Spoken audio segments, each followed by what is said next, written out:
Hello, everybody. Welcome back first and foremost. It's been a couple of hours since we've seen you all. Welcome to the Bingoal Stadium. Norwich City playing their fourth and final game in the Netherlands tonight against second-tier side ADO Den Haag. And we have the team news, and it's scrolling across the bottom of your screen now. So I'll read it out for you. Kovacevic in goal. Duffy, Medic and Darling as a back three. Stacey, Wright, Nunez and Krezene is a midfield four. We're expecting Sienats off the right, Forson off the left, with Josh Sargent up front as the captain. The subs bench, Dan Grimshaw, Finley Cork, AJ Tavares, Alan Domaraki, Tyler Williams, Dylan Jones, Brandon Forbes and Tony Chilvers. So just to reiterate, Norwich City's team: Kovacevic, Duffy, Medic, Darling, Stacey, Wright, Nunez, Krezene, Sienats, Forson and Sargent. And that is a back three. Seems like a good place to start, Paddy, before we maybe get on the names that are in there and aren't in there. Back three under Liam Manning. That is the system that he played at Bristol City last season and had a lot of success with. First time we've seen it, bar that sort of in-game change against Zolta. What are your thoughts and feelings on that? Well, again, I mean, it's chimes with whenever. I mean, I asked him directly about are you a three at the back, are you a four, and he played that completely down and said, obviously, you look at his Bristol team, they did finish as a three, but they started the season, I think it was only December last season when they changed from a four. So that shows his flexibility, and that was his answer. He's all of those, and very, very clear to me. There'll be different systems, there'll be different combinations up front, one up top, two up top. You see what he's gone with tonight. He's got Sargent up top, he's got Cernach and Forson, and I think they'll be pretty close to Sargent. Could that be at times a three? Could it be 1 and 2 behind? So, again, feels like we've had this debate already this summer, and I don't feel it needs to be reopened. You know, tonight it's going to be a three. I don't think that necessarily means he's nailing his colours to the mast. If he goes with a three for the Breda game, which is the final Carrow Road friendly, then you might start to then lock in that, okay, he's looking at what he's got available, and that's where his answer was for me. It was, I'll play the system that best gets the most out of the players that they're most comfortable with. You know, you look at the two wing-back options tonight. Stacey feels like a natural wing-back because his instincts are to attack. Krezene, we haven't seen enough of him really to pigeonhole him. But again, I think he's one who likes to get on the front foot. We now know Jeffrey Schlupp will come into this equation. He very much is a forward-thinking player. So you can start to see how it could pivot towards this. And this might be the first real run-out for the three. But as I say, moving forward, I don't think we'll take it from this formation. This is now Norwich under Liam Manning, and it's a base formation of three because we haven't seen that up until now in pre-season. But this is the time of the campaign to be having a look at these different combinations. So, yeah, I'm all for it. Let's see how, if it fits the eye of these players. I mean, Darling should enjoy this because he'll have that added protection and he'll be able to get on the ball and he'll have options and wide options as well, which we know Liam Manning is very keen to explore the width of the pitch. Open up the pitch as wide as possible. So, and I also like in this system that you've got Wright and Nunez working in a real close pivot in the middle of the park, and they've got a bit more protection behind them as well. So that feels like a nice mix as well. But you know, time will tell. But yeah, I mean, we can. I mean, I see a question from Finley about Cordoba. I was just going to come on to that because it flows into this. That I think the original plan was Cordoba would be in the three, and it'd be Duffy maybe on the bench, but. We believe there's a slight knock. I don't think anything more than that. We'll get an update from Liam Manning, but no chances to be taken at this stage. So Cordoba out, Duffy in. But I think originally it was going to be Cordoba in the three. Yes, and some of the other names that aren't here, obviously, just to flash up Finley's question. So, yes, we're expecting a 3-4-2-1. I think that's maybe the best way to think about it as a base formation. But as Paddy's explained, these things are often so fluid. So we'll see how that changes. But yeah, that is essentially what is laid out. Just rolling across your screen at the moment. And we're expecting Sienats on the right, Forson on the left behind Josh Sargent in a central role. Josh Sargent captains the team as well. Right, let's run through these. No Kenny McLean. He is back in England. Had a specialist visit scheduled for Wednesday. Surgery potentially. We've not spoken to Liam since that point, so rest assured, post-match we'll sit down with him and we will bowl him a lot of questions, and one of them will be Kenny McLean. What's happened with the specialist? Okay, Callum Fisher. Not all the Ks. Callum Fisher, again, ditto. I'm going to say the same thing. When we asked him after Zoltan, Warren Farragut, he'd had a bit of a muscular issue after the Northampton game, hamstring. Quite clearly, no risks being taken. You know, it hasn't featured at all in these 4 games, has he? So, that would tell me that there's something there that they need to make sure he's fully fit and available before he comes back in. Because you look at tonight's bench, it's basically a development bench. If Callum Fisher was fit, he would be on that bench at the very least, and probably in the starting lineup. So, yeah, again, we can't update further to what Liam told us last weekend, but we certainly will get an update after the game tonight. Matthias Kvist. Yeah, I think the sense is that, again, really he's only had a week now, 10 days of pre-season. He's 2 or 3 weeks behind these guys in terms of fitness work. The feeling, speaking to people this morning, is that Breda will be the game they will look to get him some game minutes, because by then he'll have had another week's training, and he'll be much closer towards the level of these other players. So if all goes to plan, we'll see him at Breda.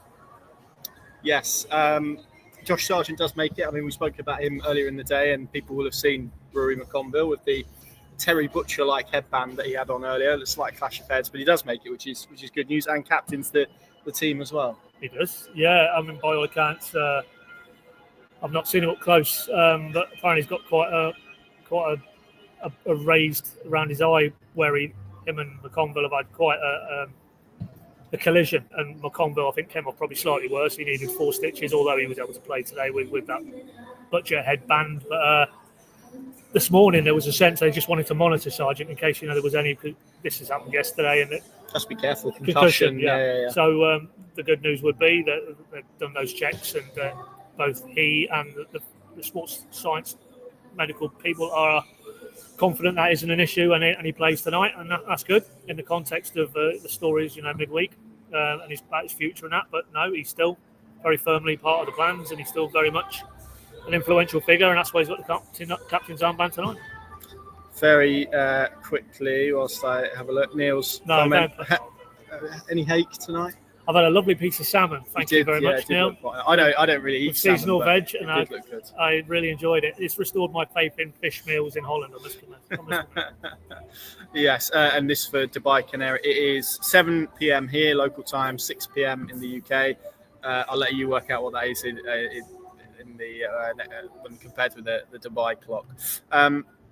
That midfield too, I think you think about Nunez and Wright, you think the technical quality they have, particularly in a game tonight where I think Norwich City will be looking to control it maybe a little bit more with the ball than they have in perhaps maybe any other pre-season friendly that they've had so far. That feels like quite an exciting midfield too, if you're kind of looking at it on paper. Yeah, I mean, obviously we know to our knowledge, it hadn't moved on since those reports earlier this morning, which haven't really moved it on materially, but the Max and Chase.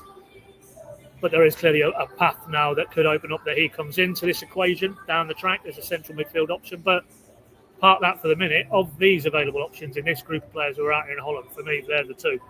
It's Nunez and it's Wright. And if them two can really spark as a pair, there's so much potential in those two as technical operators. But also the physicality. And I think that's a bit underrated with Jacob Wright. I mean, there was a challenge he put in against Volendam last weekend.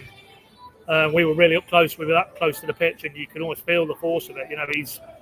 He is a big, powerful young player. So, and Nunez likes to put his foot in, as we know. So, I think that has some real potential going into the Championship if they get the system around them right and a bit more defensive protection.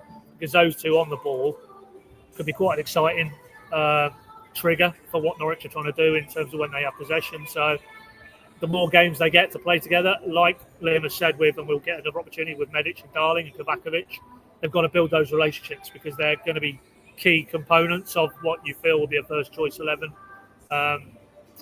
injury and fitness allowing. So for me, of the players available, central midfield, it has to be Wright, it has to be Nunez.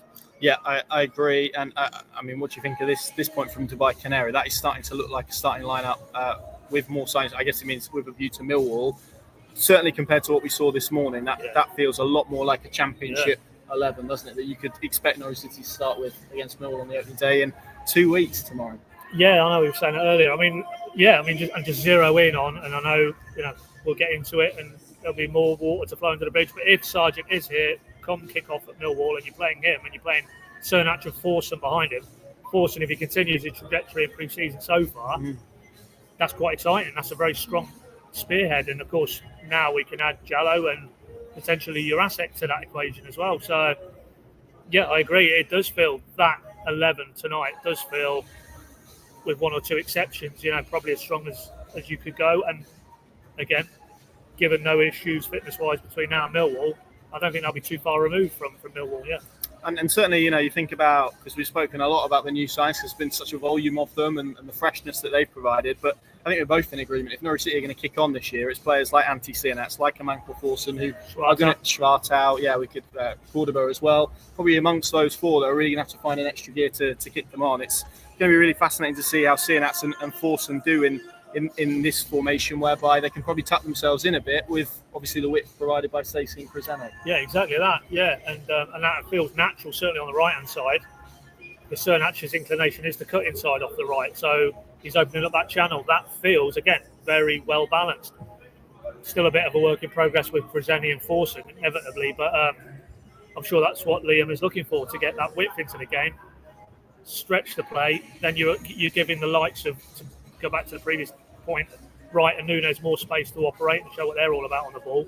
And of course, with Sargent on this side, he's very happy going long, he's very happy coming short, but you've got that ability to stretch the play. And then in those pockets, Thorson and a Cernac cutting inside feels quite exciting. Yeah, so there's a lot of variety potentially in that attacking lineup for League tonight.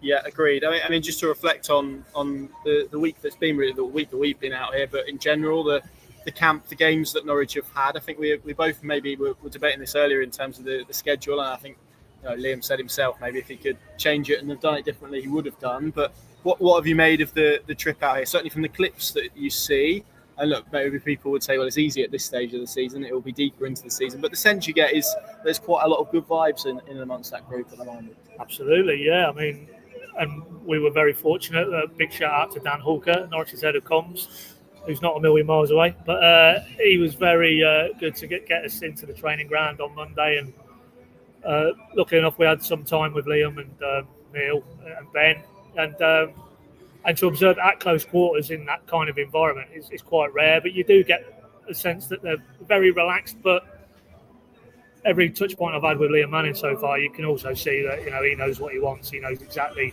what he's striving to build here and what the cultures are. He talks about cultures and behaviours and the competitive edge, and that's very much for me, watching any of those social media clips, is there, whether it's swimming contests, omelette making, whatever, on the pitch, off the pitch, that is woven through everything that Liam Manning wants this group of players to be about now, and to be competitive and give their all, and let their natural quality come through. And they're the attributes, of course, that he built into his Bristol side and managed to get a group of players who, for me, pound for pound, were no better than the Norwich team last season. I truly believe that. But yet they dramatically outperformed them and got themselves in the playoffs. That's his challenge here now, irrespective of what other teams are doing in that division, moving into the new season, is to get a group of players outperforming, what he's got in the building. But that said, what he has got now with this summer window so far feels like an uptick in the quality as well. So, yeah, I think everything we've observed externally, but also, as I say, when we've been able to see behind the curtain, is a group of players and staff who are clearly all on the same page and, feel that they've got a good chance of attacking this season. And of course, you can never say you're going to finish top 6. You can never say you're going to finish top 2. Because there's so many variables in play at this moment in time. The window is still open. We know there's situations potentially to play out with Josh Sargent, certainly inward-wise as well, centre mid area. So, but, go back to this morning. You spoke to Liam Gibbs after the game.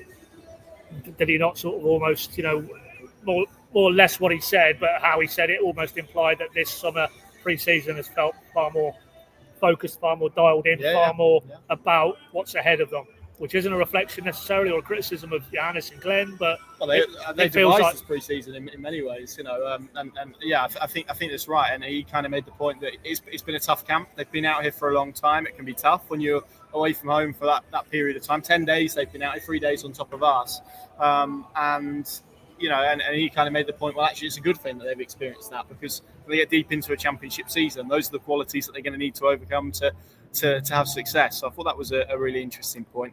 Faith has said we're stuck in the box in this away end. I was going to get you to turn it around. If I just turn this around there, you may be able to see that is where the good in between travelling folks are there, yeah, and it's very continental with that away box. But yeah, I mean, Faith, if you're watching, give us a wave, and we'll try and spot. Paddy will keep an eye out while I look for.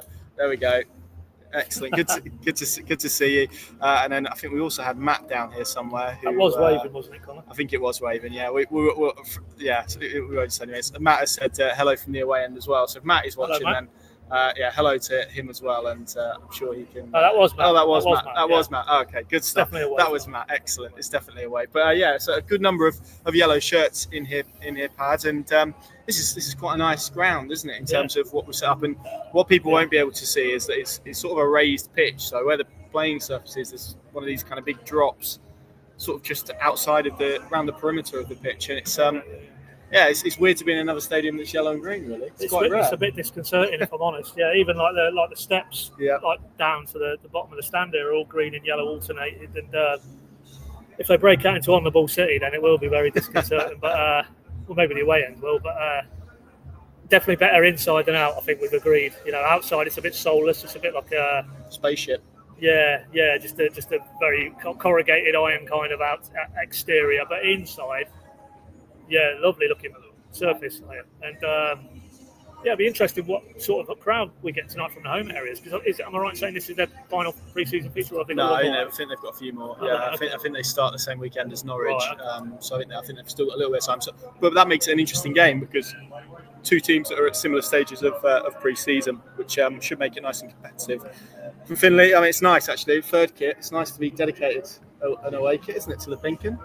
I know, it was very nice. Yeah, they've missed the collab partnership. You've missed it there.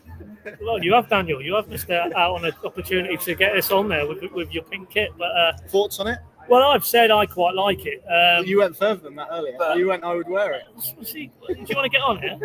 But I don't mind it at all. I like pink. I know there's been a bit of a pushback, it's safe to say, on certain sections of X, but you pay your money, you know. But now, clearly, I'm never going to be wearing a Norwich kit, but you might want to wear a pink kit. But as we said on the podcast midweek with my lad who is showing an allegiance to green and yellow / pink, good lad. I would probably buy him that top. Yeah, no problem at all. What are your thoughts on it, Connor? Yeah, I like it. I do think it looks a bit goalkeeper shirt-esque, but that's not a criticism. I quite like it. It's anything pink. I'm not sure, and I know you mentioned the lilac one there. That was Dean Smith a couple of years ago, wasn't it? That season. That was nice. They've not had a proper pink kit. I don't think, unless anyone can correct me on that. I think this is the first time. I'm the same. So basically, the way it'll work is I'll wait until they release the free kits, and I'll say to my 5-year-old, "What one do you want?" And he will choose. That often ends up by the end of the season with all of them. But that seems to be the best gauge. I'm pretty sure Dan, head of comm, said that we would get some free kit, didn't he? Did he? I'm pretty sure you said that earlier. If I wear it, okay, yeah. We'll discuss that further later on. We will. Right, this game, Paddy, final one and penultimate one really of pre-season. Feels like it's going to be a relative, maybe not quite as good as next week in terms of drawing what points and bits that we can take into the championship season, but it still feels like it's going to be important for a lot of this squad getting a lot of minutes and the cohesiveness of how they operate as well, with not long to go now. Yeah, and I think ultimately where we're at with this lineup, and we're not Liam Manning, so we're not going to say with any certainty this is pretty close to the Millwall lineup, but it feels it on the evidence of pre-season so far. And even today's split, the players were on duty this morning as opposed to the players who are on duty tonight, and the 11 who are on duty here. So with that in mind, you do want to see steps forward in performance, in units, individually, collectively. It'd be nice to pick up a win. They've had two draws now and a defeat on this tour. That's not the be all and end all, but of course they're in the business of winning and creating a winning culture. So a couple of wins between now and Millwall wouldn't do any harm. And I'm just want to see more evidence of the units in this team starting to gel, and the relationships between, whether it's Kovacevic, Darling, Medic, whether it's Wright and Nunes, whether it is now Sargent with Forson and Cernach, as Den Haag players come onto the pitch. But if we can start to see a little bit, that's that for us. That's definitely for us.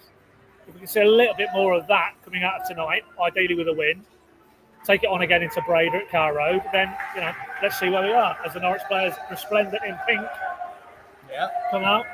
It's not really pink though, is it? It's more of a I'd call that more magenta. Well, what was the technical term this morning? No, we were getting a kaleidoscope or Yeah, something. that's it, yeah. I'm not having that as pink. I'm having that as more of a. Yeah, Well, it's a deep pink. Yeah, It's a deep pink. yeah. It's not quite Barbie pink, is it? But it's it's a bit darker than that. But it's quite nice. It's quite striking, all the same. It's quite striking. It is. Yeah. It is. Right, that seems like a nice place to wrap it up because we're rambling on about shorts now, which is never a good place to go down. Thank you very much for watching, not just today, but throughout all of the coverage out here in the Netherlands. Obviously, we'll have plenty more analysis and reaction. I'll be on the live blog throughout this evening's game. I think it's going to be a really good one, really competitive one, and hopefully those Norwich fans that are filling up the away end to our left are treated to a good game and a good performance as well. Hopefully, as you say, a win. No points, of course, at stake, but it just helps everything if you can end it all with a victory. I think so. There we go. And Paddy, finish as we do. Subscription offer. Oh, they're probably getting a bit bored They of hearing are, us say but, that, but we're contractually obliged. We are. If you haven't got the pink and coverage of Norwich from all angles yet, with our subscription model, now's the best time because there's a couple of trials. There's a shorter £3 for 3 months. There's an annual one which won't be repeated, I don't think, this year for us, and that's £15 for the whole year, for the whole next 12 months. All the details you can find out how to subscribe, how to take that up, pinned to our pink and social accounts, and then go and have a look at that. And obviously tonight you're going to be on the live blog, and that'll be exclusive for our subscribers. So come and join Connor here at the Bingoal Stadium. Yeah. Okay, and everything else that we produce tonight will be there for your subscribers in a really nice user-friendly app. So there's not a lot not to like about it. So come and give it a try if you haven't already. If you have, thank you so much for your support. And to finish, Paddy's going to say goodbye in Dutch. No. Which is? No idea. Lovely. Thanks for watching. See you soon. No.